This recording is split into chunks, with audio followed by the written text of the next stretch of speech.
Oh, hello. Welcome once again to Stuff and Things, where I like to talk about stuff and occasionally even things. I'm your good friend Bradley, and today is a very pleasant Sunday Stuff and Things. And on this pleasant Sunday Stuff and Things, we have many stuff and things to talk about, including upcoming videos, things that you can look forward to on Stuff and Things and Stuff and Things Plays. We'll be getting into the new Adobe Photoshop neural filters. Those are coming up. Captain Black Cherry, First Impressions, 10 Russians, Elden Ring, Tears of the Kingdom, Minecraft, all sorts of crazy videos coming up. I'm going to talk about a nice little social exchange I had with another human being that sort of re-solidified my faith in human beings. And then I'm going to talk about the fact that I est Captain Black Cherry, so you don't have to. And then, of course, we will have your feedback, questions, and comments in hashtag askstuffandthings. Also, yes, I have a thing under my eye. My eye's fine, but I got hit by some debris at work, so just don't worry about it. Let's get into it. All right, upcoming videos. What can you look forward to on Stuff and Things and Stuff and Things Plays? This week, coming up on Wednesday, I'm going to have the video about the Adobe Photoshop neural filters. These are supposedly the AI-assisted filters that you can use to edit your photos. I tried them out on a picture of me, and they were ridiculous. So please stay tuned. I think it's going to be a pretty entertaining episode for you to watch. That is coming up on Wednesday. The following week, that's right, I did a first impressions video of Captain Black Cherry. I think most of you will be able to figure out what my first impressions were, but please stay tuned. It promises to be a very entertaining look at one of the most popular blends out there, Captain Black Cherry. The next blend we'll be doing after Captain Black is Captain Earle's 10 Russians. We're getting the captains in. Looking forward to this one a lot. I've heard many good things, so stay tuned for that as well. And then on Stuff and Things Plays, Elden Ring series is drawing to a close. We're doing 2 episodes of Elden Ring a week. And then we're also doing 2 episodes of Tears of the Kingdom. That's right, I've upped the episodes by 1. So I think the schedule is Mondays and Fridays are Tears of the Kingdom, and then Wednesdays and Saturdays are Elden Ring, and that is until Elden Ring finishes, which is pretty soon. Then we're going to have some episodes of Minecraft. I don't know if I'm going to do 2 a week or 1 a week, but we will always have at least 2 episodes of Tears of the Kingdom. We might be jumping into 3 episodes and then eventually 4 episodes. I've been playing it a lot, trying to record as many episodes as I can to get ahead again, because I like having that buffer. But the game is amazing. Already, I've recorded 8 episodes, I think, and I'm already just flabbergasted by how good it is. I don't know how Nintendo does the things that they do, especially on hardware like the Switch, which is over 6 years old and already had kind of old technology in it when it was first released. It's absolutely amazing. The game is amazing. Please check that series out. I did not get a ton of views on the first video. I think when I did Breath of the Wild, I had, well over 1,000 views when I first posted the first video of that series, and not getting as many on Tears of the Kingdom, and it is so popular. So if you help me out, go watch that video, give it a thumbs up, leave a comment. That'll help it out in the algorithm and we'll draw some people in. Please, thank you. Lots of good stuff coming up on both channels. All right, so here's a little anecdote.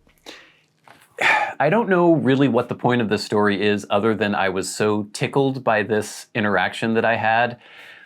I'm a fairly gregarious person. I'm friendly to people. I talk to strangers quite a bit, actually. I know a lot of people say that the Pacific Northwest is very cold and people are very distant here in the Pacific Northwest. I've never found that personally. Now, obviously, I grew up here. I've lived other places. I've lived in Southern California and a few other places, Oklahoma and stuff like that. But to me, the Pacific Northwest seems perfectly friendly, perfectly polite, but other people tell me when they come from other regions of the country that there's this cold distance, a wall that people put up. To me, I'm always just like, hey, I always expect people to be friendly. I always treat people in a friendly way, and usually I get that back. And often I have nice, pleasant interactions with strangers. Sometimes I don't. Sometimes people are creeps or jerks.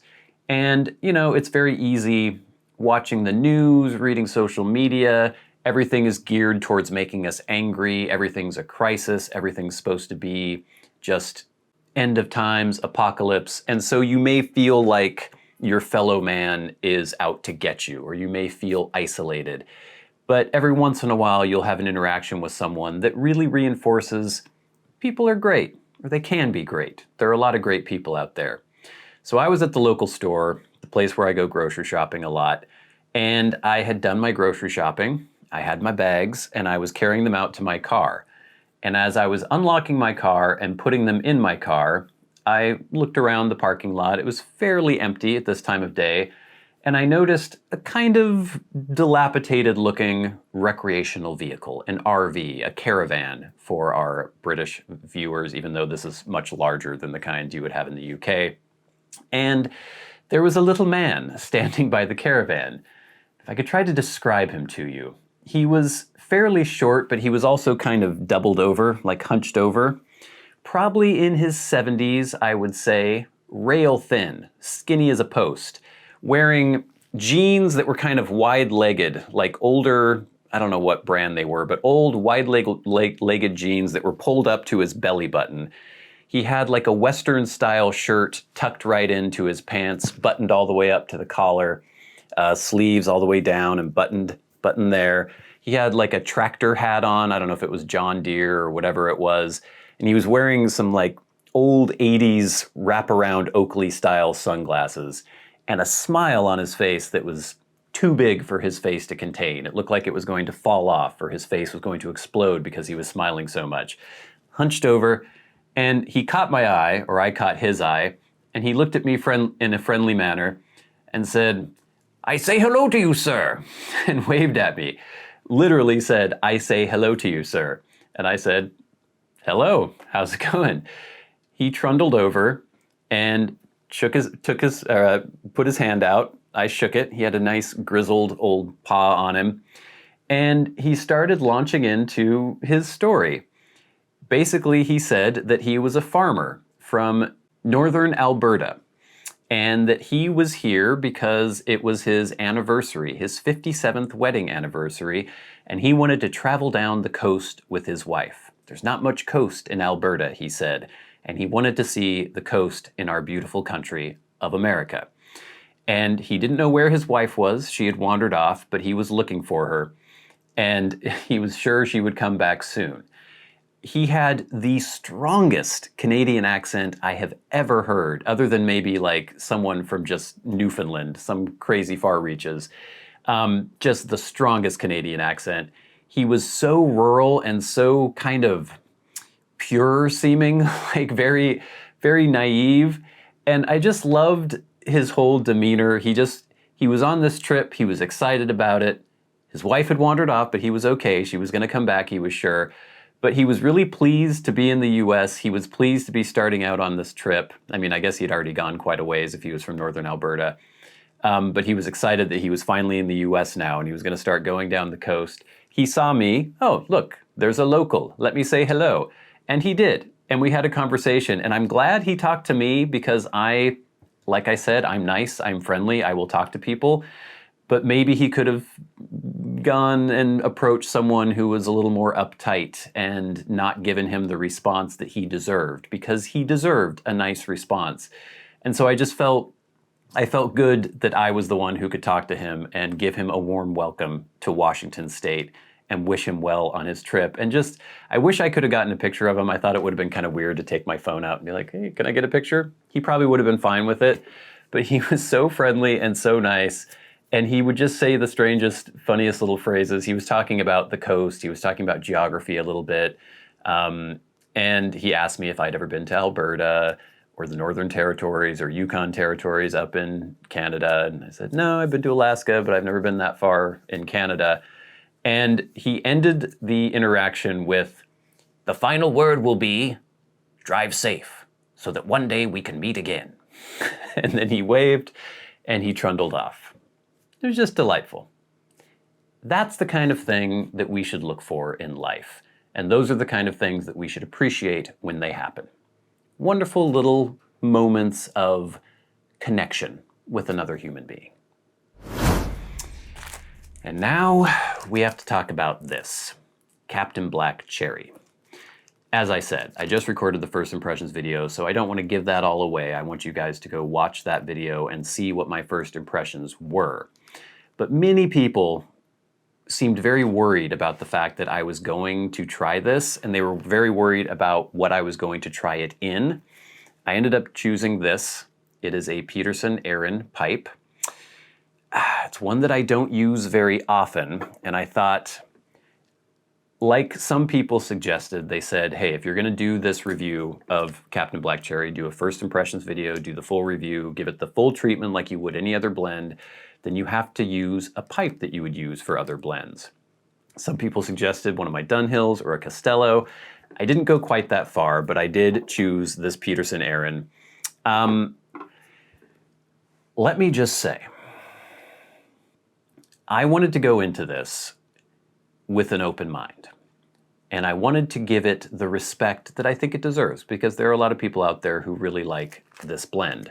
And I know, for example, with my Captain Black white review, there are a lot of people who accuse me of being a snob, or a hipster, saying that I was just doing the review to make fun of the blend. And that wasn't the case. I was trying to give it, I was trying to be objective with it. And I really want to impress to you that I am trying to do that with Captain Black Cherry as well. It's gonna be difficult because the first impressions, again, without giving anything away, they did not go well. I was not well pleased by my experience with this blend. I still have like 3/4 of a pipe that I'm going to have to finish because I said I would. I'm going to treat it like any other blend. I don't know how many of you out there have tried this. Some of you mentioned in the comments that you liked it. Some of you said that you would never touch it with a 10-foot pole or a 10-foot church warden. But I would love to know, just anybody else out there, I'm making another call for people to tell me your experiences with this blend. I'm trying this so you don't have to if you don't want to. But if you have tried it, I would like to hear what you have to say about it. And stay tuned, not this coming Wednesday, but the Wednesday after for the full review, or not the full review, the first impressions of Captain Black Cherry.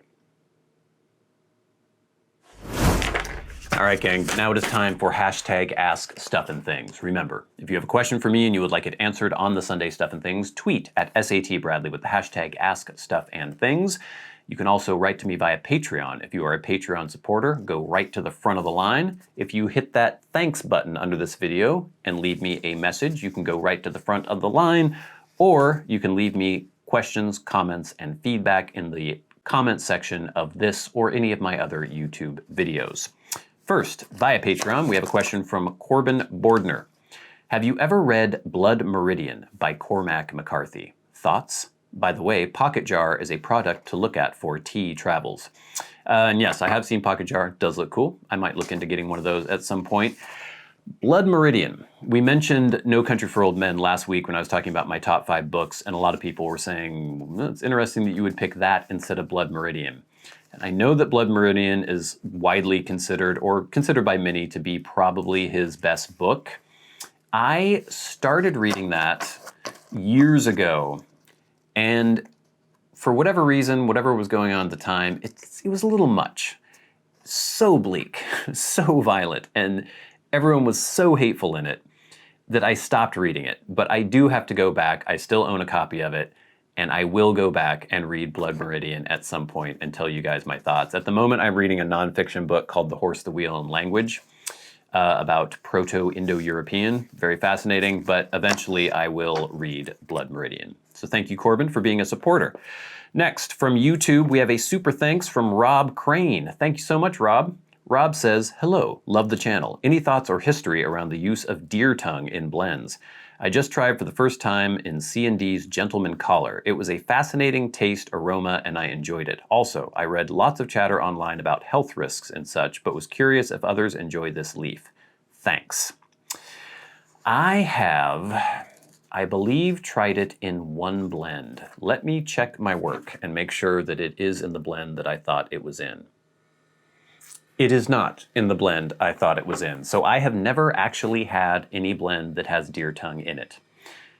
Now, those of you wondering out there, it is not a deer's actual tongue that people have like shaved down with a cheese grater or something. It is a kind of plant. So no, I don't know anything about any negative health effects or anything, and I have never tried it. I will have to try it. If anyone has any suggestions of a readily available blend with deer tongue in it, leave it in the comments below. Next, from Beretta von Axenstein Earle of Cheesesteak, another super thanks. Thank you so much. And they just wanted to say, great video, as per usual. Thank you, Beretta. Now, here is a question from I'm Just Here to Grill. What are your top 5 anime films shows? People trying to get me to do the top 5 lists, huh? It's hard to say. I'm going to just go off the top of my head. Cowboy Bebop, one of the all-time greats, fantastic. I really liked Hunter x Hunter, the newer series. I really enjoyed the newer Full Metal Alchemist Brotherhood. I liked Samurai Champloo by Watanabe, same person who did Cowboy Bebop. I just watched Mob Psycho and really enjoyed that a lot. It varies. It just depends on what I've seen recently, I guess. I really liked Rurouni Kenshin way back in the day, but I haven't rewatched that in a long time. And there's a lot of filler that's not great, but the actual real story arc from the manga is pretty good. Yeah, I don't know. Those are just some that came to mind. Next, we have a question, or no, we have feedback from last week's Sunday Stuff and Things. This is from Chad Curtis. I wouldn't put that Captain Black cherry in the same drawer as one of your classic Dunhills or Costellos. This is a big time nope. Well, I didn't do it with a Dunhill or a Costello, but I did with a Peterson Aaron. We'll see what happens. Next, from Double A, your taste is impeccable. Gene Wolfe, Cormac McCarthy, and Patrick O'Brien are my 3 favorite authors. We were talking about my top 5 books last week. Tough to choose a favorite amongst their work, but The Book of the New Sun is my favorite piece of fiction ever. And yeah, I can't say that you are wrong there. Obviously, this is all a matter of opinion, but to me, it is up there with some of the best works of speculative fiction, easy for me to say, that have ever been written. Next, from Les Brady. Interesting book list. Cormac McCarthy is one of my favorite authors too. I would have chosen Blood Meridian, which I reread once a year. Also, my package, including the Captain Black, was purloined from my porch this week before I could get it, and I'm not going to throw down any more money on tea I don't need, so I'm going to rely on your take on the cherry. Good luck. Yeah, I don't know who got the worst of that deal, Les Brady. We'll see. Just watch my first impressions to find out. Next, from Blake's Pipe, aka Loy. Always the best part of my Sunday. Thank you for your book list. We'll be picking up a couple. Always a pleasure to watch. Glad you are younger, as I will be dead first and won't worry about missing your show. Wow, that's kind of bleak there, Blake. Again, thank you for all you have done each week. One of my favorites. Thank you very much for the feedback. We have some from Stephen Ford, who says, how do you know what voiceover to give a person when you are reading out a comment? You've probably answered this elsewhere, so please forgive me if I have missed it. I had some Virginia shag mold on me once. Not enough vacuum sealing, I think. Way back in the day, I used to do weird accents for all the voices when I was reading comments. I think that maybe got a little old, and so I kind of stopped. Occasionally, I will throw a voice in there, but I don't know, just the spirit takes me, the spirit moves me if I decide to do a voice.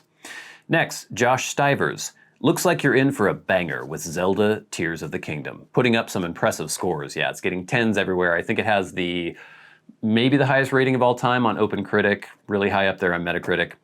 Elden Ring straight into this. That's the rest of your 2023. Definitely going to look into some book recommendations. Cheers.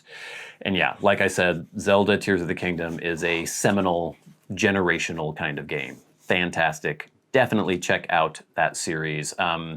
Hopefully I'll remember to put a card up or something so you guys can click directly and go watch Tears of the Kingdom. If you guys watch it and thumb it up and comment on it, then more people who wouldn't have necessarily been exposed to it will see it as well. It'll get higher up in that algorithm. Next, we have some feedback from Quiet Nights Revisited. This is from Tom Brown. Bradley, interesting review. I've been a big fan of Greg Pease since his first short-lived venture, Friedman and Pease. Yeah, I've heard about that. That was kind of before my time. They had some great blends which cannot be reproduced for various reasons, Syrian Latakia being chief among them. I have never essed Quiet Nights, believe it or not, but I'm sure I'd like it. Penzance I was familiar with when you could get it, sometime in the Grant administration. While it was certainly good, it just did not compare to Esser's Haven Crumble Cake when it was made by Sobrani. J.F. Germain did an admirable job of replicating the proprietary Esser's Haven imported blends, but none of them were the same. I'll have to give Quiet Nights a try. Great show today. Thanks. Good comment there, buddy. Next, from Brian Clara. Quiet Nights has been one of my top English blends for a couple of years now. The sweet-sour combo with the Latakia works perfectly with me. Also, I really like the tin art. Fantastic blend when you're looking for an English, but not a heavy hitter. 2 thumbs up for me. Yeah, couldn't say it better myself, Brian. Andrew Vidal says, this has been my #1 English since my first go of it. I'd go further and say when I have a pipe, more often than not, I fill a bowl with this. And finally, Josh Stivers says, been stuck on this one ever since I found it a few years ago. The absolute go-to after-dinner blend for me. Just hits in all the right ways. I don't have a refined palate, but I do notice the sour from the Oriental you mentioned. A favorite feature for sure. And yeah, Quiet Nights is up there with one of the better blends. Maybe one of the better Englishes I've ever had. I really enjoy it a lot.